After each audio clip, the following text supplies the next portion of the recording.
తెలుగు వ్యాపారస్తులు చేసేటువంటి వ్యాపార శైలికి అలాగే మార్వాడి వ్యాపారస్తులు చేసేటువంటి వ్యాపార శైలికి మధ్య వ్యత్యాసం ఏంటి, ఎవరి వ్యాపార శైలి ఎలా ఉంటుంది అనే దాని మీద ఈరోజు మనం పూర్తి స్థాయిలో విశ్లేషణ చేసుకుందాం. ప్రస్తుతం మనతో పాటు ఉన్నారు local product development organisation chairman అలాగే ప్రముఖ సామాజికవేత్త అయినటువంటి భరత్ గారు. వారితో మాట్లాడదాం. భరత్ గారు నమస్తే. నమస్తే అండి.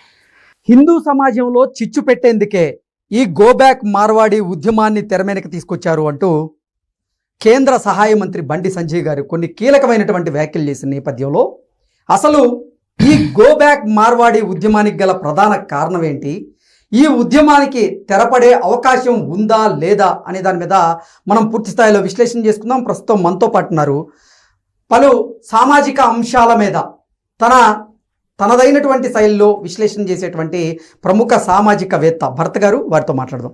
భరత్ గారు నమస్తే. నమస్తే అండి. ఈ మధ్య కాలంలో ప్రపంచవ్యాప్తంగా గో బ్యాక్ అనేటువంటి నినాదాలు ఎక్కువగా వినపడుతూ ఉన్నాయి. అమెరికాలో ఉన్నటువంటి అక్రమ వలసదారులను గో బ్యాక్ అంటూ అమెరికా, ఆస్ట్రేలియాలో ఉన్నటువంటి ఇండియన్స్ను గో బ్యాక్ అంటూ ఆస్ట్రేలియా, తెలంగాణలో ఉన్నటువంటి మార్వాడీలను గో బ్యాక్ అంటూ తెలంగాణ.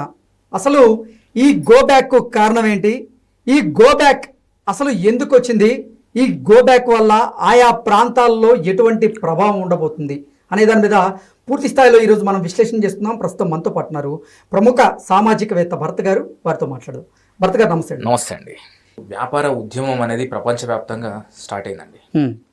సో మీరు సరే మార్వాడి విషయాన్ని కొద్ది ఒక 5 minutes అట్లా పక్కన పెట్టినట్టయితే, ఇప్పుడు మీరు చూసినట్టయితే నిన్న ఆస్ట్రేలియాలో అత్యధికమైనటువంటి సంఖ్యలో ఆస్ట్రేలియన్స్ పాల్గొని అక్కడ మెయిన్గా భారతీయులని టార్గెట్ చేసి గో బ్యాక్ అనేసి చేస్తున్నారు. దీనికి ప్రధానమైనటువంటి రీజన్ ఏంటిదంటే, వాళ్ళ దేశంలో వచ్చేసి మన సంస్కృతిని వాళ్ళకి పరిచయం చేయడం వల్ల ఏమైపోతుందంటే ఒకలాంటి అభద్రతా భావానికి వాళ్ళు లోనవుతారు. నంబర్ 1. సో అధిక సంఖ్యలో ఒకేసారి కనబడేసరికి ఓహో ఇంతమంది ఉన్నారా మన దగ్గర అనే ఒక భావన వాళ్ళలో క్రియేట్ అవుతుంది.